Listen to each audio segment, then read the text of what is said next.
বৰপেটা জিলাৰ সৰভোগৰ ঐতিহাসিক মহাপ্ৰভু শ্ৰী শ্ৰী গৰখীয়া গোসাঁই থানৰ ভকতৰ চৰাত অসম কলা আৰু সংস্কৃতি পৰিষদৰ উদ্যোগত আৰু সৰভোগ গ্ৰাম্য যুৱ বিকাশ কেন্দ্ৰৰ সহযোগত সৰভোগত যোগাসন প্ৰতিভা সন্ধানী প্ৰতিযোগিতা অনুষ্ঠিত হৈ যায়। এই প্ৰতিযোগিতাত বৰনগৰ ভট্টদেৱে মহাবিদ্যালয়ৰ অধ্যক্ষ তথা শিক্ষক কাব্যনীল পতঞ্জলি যোগ সমিতিৰ সৰভোগ সভাপতি ৰামেশ্বৰ মাহেশ্বৰী, যোগ প্ৰশিক্ষক বিনোদ কুমাৰ দাস উপস্থিত থাকে। আনফালে প্ৰতিযোগিতাখনি দুটাকৈ শাখাত পৰিচালনা হয়। প্ৰথম শাখাত 3 বছৰৰ পৰা 7 বছৰ আৰু দ্বিতীয় শাখাত 8 বছৰৰ পৰা 12 বছৰ বয়সৰ প্ৰতিযোগীয়ে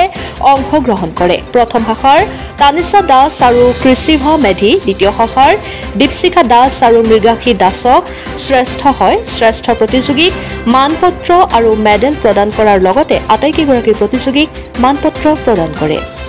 সৰভোগৰ পৰা সহিজুল আলীৰ ৰিপৰ্ট, অৰুণোদয় আছাম। আমি গ্ৰাম্য যোগ বিকাশ কেন্দ্ৰই অসমৰ এটি প্ৰতিষ্ঠিত অনুষ্ঠান Assam art and culture organisation, এই অৰ্গেনাইজেশ্যনটোৰ লগত আমি 2 বছৰ ধৰি তেওঁৰ লগত সংযুক্ত হৈ আমি এই অনুষ্ঠানৰ ছাত্ৰ ছাত্ৰীসকলক প্ৰতি বছৰে তেওঁলোকৰ শিক্ষাৰ মানদণ্ডৰ হিচাপ কাঠি হিচাপে পৰীক্ষা পাতি আহিছোঁ আৰু সেই সূত্ৰেই আসাম আৰ্ট এণ্ড কালচাৰ অৰ্গেনাইজেশ্যনে সময়ে সময়ে ছাত্ৰ ছাত্ৰীসকলৰ মাজত বিভিন্ন শিতানত প্ৰতিভা সন্ধানী পৰীক্ষা অনুষ্ঠিত কৰে আৰু সেই প্ৰতিভা সন্ধানী পৰীক্ষা আজি আমি আমাৰ সৰভোগ গ্ৰাম্য যোগ বিকাশ কেন্দ্ৰ অনুষ্ঠিত কৰিছোঁ আৰু এই অনুষ্ঠানত 10 গৰাকী ছাত্ৰ ছাত্ৰী অংশগ্ৰহণ কৰিছিল আৰু এই 10 গৰাকী ছাত্ৰ ছাত্ৰীৰ ভিতৰত আমি 2টা শাখাত 2 গৰাকীকৈ 4 গৰাকীক অসম ভিত্তিক যি প্ৰতিযোগিতা হ'ব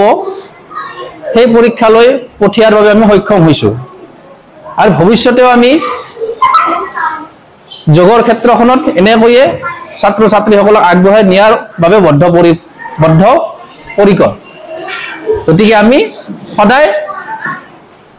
আমাৰ বৰ্ণবাসী ৰাইজক আমাৰ এই কেন্দ্ৰৰ লগত নিজৰ নিজৰ ল'ৰা ছোৱালীসকলক আগবঢ়াই আনক, আমি সেইটোৱে বৰ্ণগৰবাসীৰ ওচৰত আন্তৰিকতা কামনা কৰিছোঁ। আমি সকলোকে ধন্যবাদ জনাইছোঁ আজিৰ এই বিশেষ অনুষ্ঠানটোত, যিসকল ছাত্ৰ ছাত্ৰীয়ে বহু দূৰৰ ভিতৰৰ অঞ্চলৰ পৰা আহি যোগ প্ৰশিক্ষণ লৈছিল আৰু ইয়াত পাৰ্টিচিপেণ্ট বহুত কেইজন হৈছিল। তাৰ ভিতৰত আমাৰ 4টা বিশেষ বঁটা ইয়াত দিয়া হৈছে। যে গ্ৰাম্য যোগ কেন্দ্ৰ আমাৰ এই অঞ্চলত আমি বহু বছৰ ধৰি ইয়াত বিভিন্ন গাঁও অঞ্চলত ছাত্ৰ ছাত্ৰীসকলক তেওঁলোকৰ বৌদ্ধিক শাৰীৰিক বিকাশৰ কাৰণে লাগি থকা হৈছে। বিশেষকৈ আমাৰ যোগ ইনষ্ট্ৰাক্টৰ বিনোদ কুমাৰ দাসে এই কেন্দ্ৰটোৰ মুখ্য দায়িত্বত আৰু লগতে ভালেকেইগৰাকী যোগ প্ৰশিক্ষকে ছাত্ৰ ছাত্ৰীসকলক ইয়াত সপ্তাহত 2 দিন যোগ প্ৰশিক্ষণ দি আহিছে আৰু ডিষ্ট্ৰিক্ট বা ষ্টেট লেভেলত আমাৰ এই বিদ্যালয়ৰ পৰা বহুত ষ্টুডেণ্টে ইতিমধ্যে মানপত্ৰ বা ট্ৰফি পাইছে। আমি আশা ৰাখিছোঁ যে ছাত্ৰ ছাত্ৰীসকলে যদি যোগযুক্ত জীৱন গ্ৰহণ কৰে তেওঁলোকৰ জীৱনশৈলী সলনি হৈ যাব আৰু তেওঁলোকৰ যিটো বৌদ্ধিক বিকাশ বা মানৱ সম্পদ বিকাশৰ ক্ষেত্ৰত ভাৰত চৰকাৰে যিবিলাক গুৰুত্ব দি আছে যোগৰ ক্ষেত্ৰত,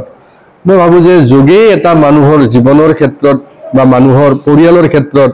বা এই বৰ্তমান যি নিচাযুক্ত জীৱনৰ যাত্ৰাত ল'ৰা ছোৱালীবিলাক ধ্বংস হৈ গৈছে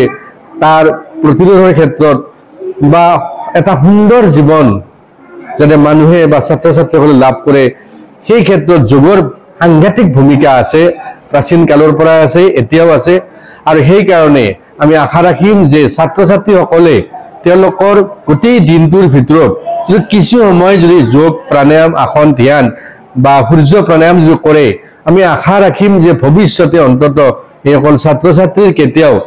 মানে কোনো ধৰণৰ জটিল বেমাৰে তেওঁলোকক আক্ৰমণ কৰিব নোৱাৰে আৰু তেওঁলোকৰ লাইফষ্টাইল সুন্দৰ হ'ব তেওঁলোকে সদায় টপ 1 পজিশ্যন পাবই আমি এইটো বিশ্বাস কৰিব পাৰোঁ ধন্যবাদ